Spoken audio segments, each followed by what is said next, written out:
কর্তৃত্বের যেটা উৎস তাকেই অস্বীকার করা হয়, এমনকি নিজেদেরকে অস্বীকার করা হয়। সুতরাং সাধারণ সিনেটের কাছে সংবিধান সংশোধনের এখতিয়ার থাকতে পারে না। সংবিধান সংশোধন করতে হলে আবশ্যিকভাবে নতুন করে জনগণের অনুমোদন নিতে হবে, গণভোট নিতে হবে। এই কারণেই সংবিধানের চতুর্থ সংশোধনীর মাধ্যমে সংবিধানের চরিত্রের আমূল পরিবর্তন ঘটায় একদলীয় শাসন ব্যবস্থা বাকশাল কায়েম করছিল আওয়ামী লীগ, করতে পারছিল।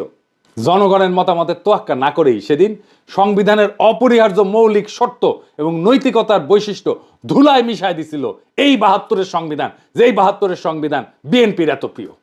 এবার আসেন, আপনার আমার টাকা নিয়ে কি রাহাজানি করে এমপিরা এই সংসদে, সেটা দেখি। রাষ্ট্র কিভাবে কার কাছ থেকে কত টাকা আদায় করবে, কার জন্য কত টাকা খরচা করবে, সেটা নির্ধারণের জন্য যে বিল আনা হয় তাকে অর্থ বিল বলা হয়। এই অর্থ বিল সম্পর্কে আদালতে প্রশ্ন উত্থাপন করা যাবে না। রাষ্ট্রের অর্থ যে কোনোভাবে খরচা করলে, আত্মসাৎ করলে, লুণ্ঠন করলেও জনগণের পক্ষ থেকে কোনো প্রশ্ন তোলার এতটুকু অবকাশ সেখানে নাই। আপনার বালিশ যদি ১ লাখ টাকায় কেনা হয় আর সেটা যদি অর্থ বিলে অন্তর্ভুক্ত থাকে, এটা নিয়ে দুদক কিছু করতে পারবে না। এবার বুঝেছেন তো কেন একটাও দুর্নীতির মামলা করা যায় নাই হাসিনার দলের লোকেদের বিরুদ্ধে, হাসিনার বিরুদ্ধে? এই জন্যেই এই সংবিধান বল রাইখা হাসিনার দুর্নীতির বিচার করতেই পারবেন না। এই জন্যই চাইছিলাম এই সংবিধান ছুঁড়ে ফেলে দিতে, যেই সংবিধান বিএনপির এত প্রিয়। এই সংবিধানের একাদশ ভাগে একবারে শেষ দিকে একটা অনুচ্ছেদে বলা আছে, এই সংবিধানের বিধানাবলী সাপেক্ষে সকল প্রচলিত আইনের কার্যকারিতা অব্যাহত থাকিবে, তবে অনুরূপ আইন এই সংবিধানের অধীনে প্রণীত আইনের দ্বারা সংশোধিত বা রহিত হইতে পারিবে। এর মানে হইতেছে পাকিস্তান আমলে যে সমস্ত আইন বিধিবিধান জারি ছিল তা ছিল ব্রিটিশদের পরিত্যক্ত, তাই দুইবার স্বাধীনতার পরেও দাড়ি কমা সমেত বাংলাদেশে জারি করা হইল সেই সমস্ত আইন। সংবিধানে যেখানে মৌলিক অধিকার সমূহের বিবরণ দেওয়া হয়েছে, সেই অধিকার সমূহে আইন অনুযায়ী বা আইনের বিধান সাপেক্ষে বা জনস্বার্থে প্রচলিত আইনের বিধিনিষেধ সাপেক্ষে ইত্যাদি শব্দ ব্যবহার করে পঙ্গু করে দেওয়া হয়েছে। একটা উদাহরণ দিই, ভাষার মারপ্যাচ দিয়া কেমনি আমাদের অধিকারের আছে। সংবিধানে বলা হয়েছে আইন অনুযায়ী ব্যতীত জীবন ও ব্যক্তি স্বাধীনতা হইতে কোনো ব্যক্তিকে বঞ্চিত করা যাইবে না। তার অর্থ দাঁড়ায় আইনের মাধ্যমে ছাড়া কোনো ব্যক্তিকে জীবন ও ব্যক্তি স্বাধীনতা হইতে বঞ্চিত করা যাবে না, অর্থাৎ আইন নির্ধারিত পদ্ধতিতে করা যাবে, তাই না? এই জন্যই পরবর্তী সময়ে যে বিচার বহির্ভূত হত্যা, ক্রসফায়ার নামে যেটা কুখ্যাত, তার মতো বর্বর ব্যবস্থা সংবিধান সম্মত হইয়া গেছে। কারণ দেখানো যায় ক্রসফায়ারও আইনসম্মত। আপনি কি দেখেছেন এতগুলো ক্রসফায়ার হয়েছে, এর বিচার কেন হইল না? বুঝেছেন তো, বিএনপি এসে এটার বেনিফিট নিবে। ক্রসফায়ার তো বিএনপি শুরু করেছিল 1898 সালে। ব্রিটিশ যে ফৌজদারি কার্যবিধি ছিল, এর ধারা অনুযায়ী বিচারে যদি মৃত্যুদণ্ড বা যাবজ্জীবন কারাদণ্ড হইতে পারে এমন অভিযোগ ও অভিযুক্ত আসামিকে কিন্তু পুলিশ গুলি করে মেরে ফেলতে পারে। এমন একটা ঘটনা ঘটলে একটা প্রশাসনিক তদন্তে গুলি ছোড়ার ঘটনাটাকে আত্মরক্ষামূলক বলে মনে করলেই হত্যাকাণ্ডটা আইনসম্মত হয়ে যায়। এইভাবে সমস্ত ক্রসফায়ার আইনসম্মত হয়ে গেছে। এই জন্য পুলিশ বা র্যাবের গুলিতে নিহত প্রত্যেককে সন্ত্রাসী খুনের মামলার আসামি হইতে হয়, বুঝছেন? এটার শাস্তি তো মৃত্যুদণ্ড। সেই জন্য এরা যদি মাইরা ফেলে তাইলে এইটা আইনসম্মত। এইবার আসেন বিএনপি নিজে কিভাবে নিজের সেটা দেখি। বিএনপি তো বলে যে আমাদের জাতিসত্তা বাংলাদেশি, তাই না? বিএনপি আর আওয়ামী লীগের মধ্যে তো তফাৎ হচ্ছে, আওয়ামী লীগ মনে করে আমাদের জাতিসত্তা বাঙালি আর বিএনপি মনে করে আমরা বাংলাদেশি। তো এই সংবিধানে কি লেখা আছে? লেখা আছে বাংলাদেশের নাগরিকগণ বাঙালি বলিয়া পরিচিত হইবেন।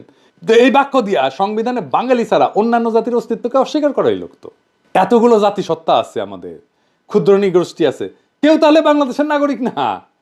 রাষ্ট্র পরিচালনার অন্যতম মূলনীতি অংশে বলা আছে যে ভাষাগত এবং সংস্কৃতিগত একক সত্তা বিশিষ্ট যে বাঙালি জাতি ঐক্যবদ্ধ এবং সংকল্পবদ্ধ সংগ্রাম করিয়া জাতীয় মুক্তিযুদ্ধের মাধ্যমে বাংলাদেশের স্বাধীনতা ও সার্বভৌমত্ব অর্জন করিয়াছেন, সেই বাঙালি জাতির ঐক্য এবং সংহতি হইবে বাঙালি জাতীয়তাবাদের ভিত্তি। এইটা বিএনপি রাখতে চায়, বুঝছাও? ওই পরেই নি আসলে সংবিধান।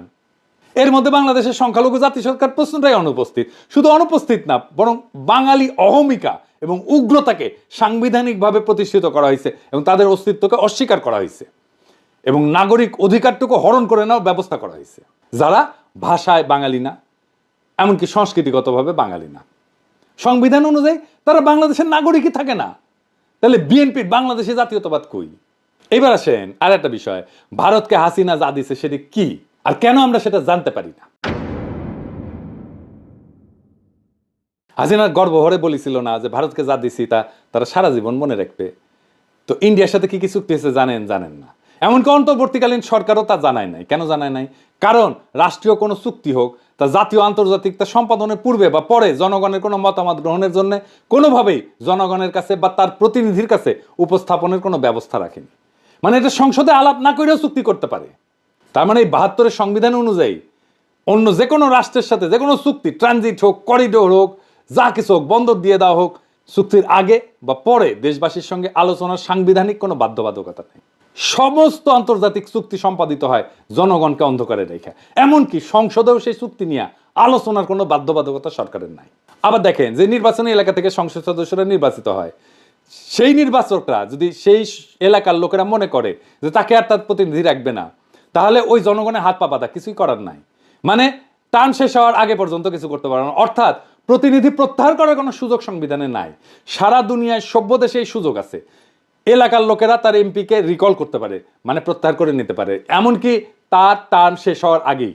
আর বাংলাদেশে একবার নির্বাচিত হলে কেল্লাফতে। দুনিয়ার সব দেশ এমপিকে রিকল করতে পারে, তার এলাকার লোকেরা, বাংলাদেশে পারে না।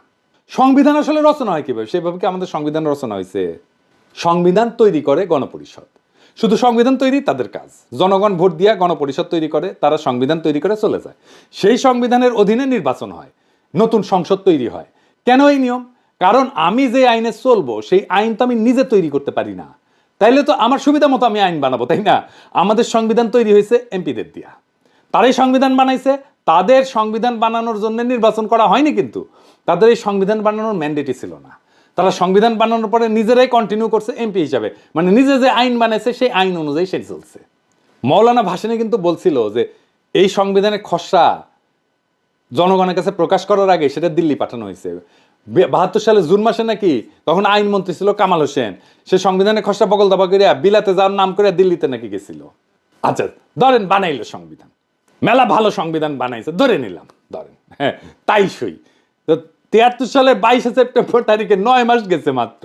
তারপরে সংবিধানের 33 নম্বর অনুচ্ছেদ সংশোধনীর জন্য দ্বিতীয় সংশোধনী বিল পাশ হইল এবং জরুরি আইন সংবিধানে সংযোজিত হইল। এটাও কিন্তু ভারতীয় সংবিধানের 22 নম্বর অনুচ্ছেদের কপি, বুঝছাও? ভারতীয় সংবিধানে আটকাদেশ মেয়াদ 3 থেকে 6 মাস, এনে বাংলাদেশের সংবিধানে আটকাদেশের মেয়াদ কিন্তু অনির্দিষ্টকাল পর্যন্ত, বুঝছাও? তো কি বালের সংবিধান বানাইছিলেন যে 1 বছর যা না যাইতে কাটাছেড়া করতে হয়? সেই সংবিধান বিএনপি প্রিয়। তাই সংবিধানে তাইলে কি মধু আছে? কি আছে সংবিধানের মধ্যে? এই সংবিধানে আছে ফ্যাসিবাদের বীজ, এই সংবিধানে আছে স্বৈরাচারের বীজ। এই সংবিধান ইন্ডিয়ার ব্রেন চাইল, এইটারই রক্ষা করতে চায় বিএনপি। ইন্ডিয়া আওয়ামী লীগের মারিছে, বিএনপি আর সানন্দে বিএনপি পাইতে দিচ্ছে। কি পাইতে দিচ্ছে জিজ্ঞেস করেন না, বাংলাদেশের জনগণ এটা মানবে না। এই সংবিধানের অধীনে নির্বাচন হবে না। প্রফেসর ইউনূসের সরকারের ম্যান্ডেট নাই, বিএনপি বলে তাইলে সংবিধান প্রণয়নের জন্য সংবিধান সভার নির্বাচন হোক। ম্যান্ডেট নিয়ে তারা জনগণের জন্য সংবিধান লিখুক। ওয়েট করেন আপনারা। নির্বাচন করতে চান, আসেন এই গণপরিষদের নির্বাচন করেন। সংবিধান লেখার নির্বাচন সেটা তো করবেন না। দেশের মালিক আপনারাই না, আমরাও দেশের মালিক। শুধু রাজনৈতিক দলের কথা শুই না দেশ চালাবে অন্তর্বর্তীকালীন সরকার, এটা কোথায় লেখা আছে? জুলাই বিপ্লবের টাইমে ছাত্র জনতা একটা স্লোগান দিছিল, দেশটা কারো বাপের না, মাথায় রেখেন, দেশটা রাজনৈতিক দলের কারো বাপের না। সবার মত নিয়ে দেশ চালাইতে হবে। এই সংবিধান ছুঁড়ে ফেলতে হবে। নতুন সংবিধান ছাড়া কোনো নির্বাচন হবে না। Case close. ইনকিলাব জিন্দাবাদ।